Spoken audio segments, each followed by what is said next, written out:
नमस्कार दोस्तों, जय हिंद जय भारत। मैं अनिकेत कौशिक हमारे YouTube channel wisdom defence academy पर आप सबका बहुत बहुत स्वागत करता हूं। तो पेरेंट्स के मन में बहुत दुविधा है ई काउंसलिंग को लेकर। आज की इस वीडियो में उसी प्रॉब्लम का सोल्यूशन ढूंढेंगे। आपको मैं कम्प्लीटली एक्सप्लेन करूंगा कि ये ई काउंसलिंग क्या है, सैनिक स्कूल न्यू सैनिक स्कूल के बीच में क्या अंतर रहेगा, कैसे एडमिशन प्रोसेस आगे बढ़ेगा ई काउंसलिंग से पहले और ई काउंसलिंग के बाद, और ये न्यू सैनिक स्कूल की लिस्ट कौन कौन से सैनिक स्कूल हैं जो न्यू सैनिक स्कूल में कंसीडर किए जा रहे हैं, इन सब के बारे में आज की इस वीडियो में बात करेंगे। तो फटाफट से देख लेते हैं। अभी आपको स्क्रीन पर दिखाई दे रहा है एडमिशन टू सैनिक school and approve new Sainik school. Last year जैसे आप सबको पता है सैनिक स्कूल का एग्ज़ाम होने के बाद न्यू सैनिक स्कूल की काउंसलिंग शुरू की गई थी, उससे पहले कोई अपडेट नहीं था। बट इस साल आपको क्लियरली बता दिया गया है कि सैनिक स्कूल के जो अभी एंट्रेंस एग्ज़ाम हुआ है आपका जनवरी 8 को, तो उसी एग्ज़ाम के बेसिस पर दोनों ही स्कूल्स में यानी सैनिक स्कूल और अप्रूव न्यू सैनिक स्कूल के अंदर एडमिशन लिया जाएगा। एडमिशन का प्रोसेस बिल्कुल सिंपल रहेगा। यहाँ क्लियरली बताया गया है क्लास 6 और 9th में जो 33 जो 33 सैनिक स्कूल्स हैं जो पहले से चले आ रहे हैं, जो गवर्नमेंट के हैं, है ना। जो न्यू सैनिक स्कूल्स है वो तो एनजीओ या प्राइवेट ऑर्गेनाइजेशन के हैं। तो ये आपके क्या है, जो 33 पुराने सैनिक स्कूल्स हैं उनमें जो एडमिशन है वो क्या होगा, रिटन टेस्ट के बेसिस पर होगा। जो आपने रिटन टेस्ट दे दिया, आपने उन 33 में से कोई एक सैनिक स्कूल सेलेक्ट कर लिया होगा फॉर्म फिल करते हुए, उसी के लिए आप एप्लीकेबल हैं। यहाँ पर आपको बताया गया है the concept of home state and outside state is link to the domicile. हम सब जानते हैं रिजर्वेशन मैंने ऑलरेडी एक्सप्लेन किया हुआ है, आप चैनल पर जाकर देख लेंगे। रिजर्वेशन के अकॉर्डिंग ही सीट मिलती है। आपकी कैटेगरी होम स्टेट या अदर स्टेट के अकॉर्डिंग डिवाइड होगी। टोटल 10 कैटेगरी बनती है। होम स्टेट में 5 कैटेगरी होती है, जनरल, ओबीसी, एससी, एसटी और डिफेंस। सिमिलरली अदर स्टेट में होती है general, OBC, SC, ST, defence. Home state मतलब जिस स्टेट में स्कूल है उसी स्टेट का बच्चा, और अदर स्टेट मतलब उसके बाहर का बच्चा। जैसे हरियाणा का स्कूल है तो हरियाणा वाले बच्चे होम स्टेट में रहेंगे और हरियाणा से बाहर वाले बच्चे अदर स्टेट में कंसीडर किए जाएंगे। लेकिन ये सिर्फ किसके लिए है, ये है सिर्फ 33 सैनिक स्कूल्स के लिए जो कि गवर्नमेंट के सैनिक स्कूल थे। इसके अंदर एडमिशन के लिए आप सबने फॉर्म फिल कर दिया होगा और वहीं से एडमिशन होगा। अब बात करते हैं new Sainik school. New Sainik school में कोई भी रिजर्वेशन अप्लाई नहीं होती। जो ऑल इंडिया रैंक आपको मिला है उसके अकॉर्डिंग ही आपका एडमिशन होगा। इसके लिए आपको ई काउंसलिंग करनी पड़ेगी। यहाँ देखिए लिखा है the admission of candidate will be carried out on the basis of e counselling as per the rank secured by candidate in merit list of AISSEE 2023। ठीक है, तो जो भी आपका रैंक होगा उस रैंक के बेसिस पर आपको एडमिशन मिलेगा न्यू सैनिक स्कूल में। अब बात करेंगे ई काउंसलिंग की। आई होप समझ में आ गया होगा। तो ई काउंसलिंग में हमें जो 10 स्कूल सेलेक्ट करने हैं वो 10 के 10 न्यू सैनिक स्कूल रहेंगे। उनमें कोई भी 33 गवर्नमेंट सैनिक स्कूल नहीं हो सकता, ये बात याद रखिएगा। यानी जो गवर्नमेंट के 33 सैनिक स्कूल खुले हैं उनमें से आप काउंसलिंग में सेलेक्ट नहीं कर सकते कोई भी स्कूल, वहाँ ऑप्शन ही नहीं होगा। ठीक है, आपको यहाँ दिखाई दे रहा है अभी स्क्रीन के ऊपर। ठीक है, ये पूरा समझाया गया है, देखिए ना। क्लास 6 9th का आपका रिटन टेस्ट के बेसिस पर आप क्वालिफाई करेंगे, है ना। और ये आपका admission process new Sainik school के लिए होगा। ठीक है, चलिए आगे देखते हैं। यहाँ पर आपको मेरिट दिखाई दे रही है, सिलेक्शन कैसे होगा ये देखिए। इधर क्लियरली मेंशन्ड है मेरिट लिस्ट जो होगी वो डिक्लेयर की जाएगी। किस बेसिस पर बनेगी, school wise, category wise, home state, other state, separately for boys and girls. यानी ऐसा नहीं है कि आप कोई भी स्कूल अपना चेंज कर लें। आपने जिस स्कूल में अप्लाई किया था सिर्फ उसी में आपका एडमिशन होगा। जबकि यहाँ पर आपकी ऑल इंडिया लेवल पर मेरिट बनेगी।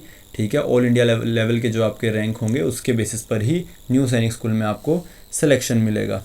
ठीक है, ऑप्शंस आपके पास फॉर्म भरते हुए अवेलेबल थे, आपने भरा भी होगा।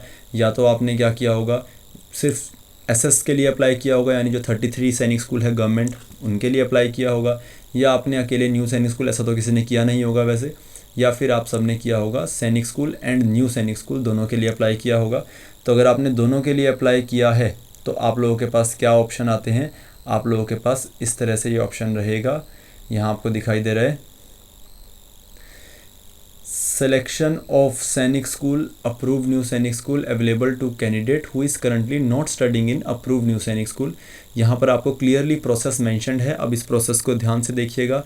सैनिक स्कूल में जो आपका एडमिशन हुआ होगा, है ना, या फिर अभी हो जाएगा जो आपका रैंक जिस भी बेसिस पर आएगा। यहाँ बताया है आपको उसको एप्लीकेशन के थ्रू ही सिलेक्ट करना है। The applicant is required to select a Sainik school while applying. आप सब ने किया होगा, वहाँ एक ऑप्शन था Sainik school in which admission is sought. उसके अंदर आपने जो स्कूल भरा वो ये गवर्नमेंट सैनिक स्कूल थे। 33 में से कोई एक आपने वहाँ सेलेक्ट कर लिया होगा, यानी जब आपने अप्लाई किया ये कह रहा है आपने तभी सेलेक्ट कर लिया होगा स्कूल, अब आप उसको बदल नहीं सकते। लेकिन जो 40% यानी जो न्यू सैनिक स्कूल में आपको जो वैकेंसी मिलनी थी उसके लिए कहता है आपको फॉर्म फिल करते हुए आपको कुछ नहीं करना, यानी जब आपने फॉर्म अप्लाई किया होगा तब कुछ नहीं करना, आपको ई काउंसलिंग के समय करना है। ठीक है, यहाँ लिखा है आप ई काउंसलिंग के समय कर सकते हैं इन स्कूल्स को ऑप्ट। तो जो आप लोगों को लग रहा है कि आप ई काउंसलिंग में गवर्नमेंट स्कूल्स को ऑप्ट कर सकते हो, ऐसा नहीं है।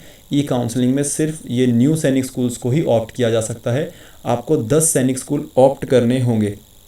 ठीक है, आपको क्या करना होगा, 10 सैनिक स्कूल ऑप्ट करने होंगे और उन 10 सैनिक स्कूल में से 10 के 10 वही प्राइवेट सैनिक स्कूल्स होंगे। मैं अभी आपको लिस्ट दिखा देता हूँ, और उन 10 में से आपके रैंक के अकॉर्डिंग किसी एक में आपका क्या आ जाएगा, नंबर आ जाएगा। ठीक है, आई होप ये बात आपको समझ में आ गई होगी। ठीक है, तो क्या होगा हमारा प्रोसेस, जैसे ही आपका ये खुल जाएगा 6 तारीख को हम काउंसलिंग ई काउंसलिंग के लिए रजिस्टर करेंगे। वहाँ हम अपने 10 न्यू सैनिक स्कूल्स में सेलेक्ट करेंगे। उन 10 में से किसी एक में हमारा नंबर पड़ जाएगा। वो 10 न्यू सैनिक स्कूल कौन से हैं, मैं एक बार ये आपको दिखा देता हूँ। ये लीजिए, ये है लिस्ट ऑफ अप्रूव्ड न्यू सैनिक स्कूल्स। ठीक है, तो ये वो सैनिक स्कूल्स हैं जो अप्रूव किए गए हैं अलग अलग स्टेट में, अलग अलग डिस्ट्रिक्ट में, है ना। आपको ये दिखाई दे रहे हैं, द विकासा स्कूल, पद्मश्री डॉक्टर विट्ठल राव विखे पाटिल सैनिक स्कूल। ठीक है, ये टोटल पूरी लिस्ट है आपकी। ये तमिलनाडु का है, महाराष्ट्र, गुजरात, हिमाचल प्रदेश, कर्नाटक, बिहार, मध्य प्रदेश, पंजाब, अरुणाचल प्रदेश, हरियाणा, दादरा एंड नागर हवेली, हरियाणा, आंध्र प्रदेश, महाराष्ट्र, गुजरात, बिहार, कर्नाटक, केरल। यहाँ 18 दिए गए हैं, बट वहाँ पर आपको 23 दिखेंगे। ठीक है, आप 23 में से कोई भी 10 चूज़ कर सकते हो। याद रखिएगा, ई काउंसलिंग में सिर्फ यही स्कूल ऑप्शन में आएंगे, तो इस भरोसे पर मत बैठिएगा कि आपको गवर्नमेंट सैनिक स्कूल्स का भी ऑप्शन मिलेगा। ये है आपके गवर्नमेंट सैनिक स्कूल्स जो आपको ये दिखाई दे रहे हैं। ठीक है, पुरुलिया, गोड़ाखाल, अमेठी, झांसी, मैनपुरी। ठीक है, ये स्कूल नहीं मिलेंगे ऑप्शन में। आप सिर्फ और सिर्फ किसके लिए अप्लाई कर सकते हैं, इन 10 स्कूल्स के लिए अप्लाई कर सकते हैं। अप्लाई करने के बाद कुछ दिन तक पोर्टल खुला रहता है, फिर लिस्ट आती है और लिस्ट में नाम आता है बच्चों का। फिर कुछ बच्चे एडमिशन लेते हैं प्राइवेट सैनिक स्कूल में, कुछ नहीं लेंगे, फिर दोबारा काउंसलिंग के लिए पोर्टल खुलेगा। तो ये लंबा प्रोसेस है। लास्ट ईयर जहाँ तक मुझे याद है शायद 140 से 160 के बीच में गई थी फाइनल लिस्ट जब क्लोज़ हुई थी न्यू सैनिक स्कूल की। इतनी जाने की उम्मीद इस बार भी रहेगी। स्टार्ट तो वो 250 के आसपास से हुआ था। ठीक है, पहली लिस्ट 250 के आसपास रुकी थी, और फिर गिरते गिरते, क्योंकि बच्चों ने एडमिशन नहीं लिया, गिरते गिरते वो 140 से 160 के बीच में आकर रुक गई थी। तो इस बार भी उम्मीद रहेगी कि इतना रुक जाएगी, है ना, इतने तक जाएगी, 160-70 तक लिस्ट जाएगी। तो जिन बच्चों को 160-70 स्कोर है और उनको लगता है कि वो एवरेज या बिलो एवरेज स्टूडेंट है, तो वो इन स्कूल्स के लिए अप्लाई कर सकते हैं।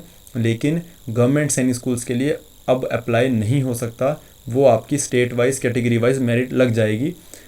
अप्लाई कैसे करना है ये मैं चैनल पर वीडियो बनाकर डाल दूंगा। चैनल को सब्सक्राइब कर लीजिए, बेल आइकन दबा लीजिए, ताकि आप तक सही इन्फॉर्मेशन सबसे पहले पहुंचे और कोई भी गलत इन्फॉर्मेशन आपको परेशान ना कर सके। जय हिंद, जय भारत। मिलते हैं आपसे अगली वीडियो में, तब तक के लिए बाय फॉर नाउ।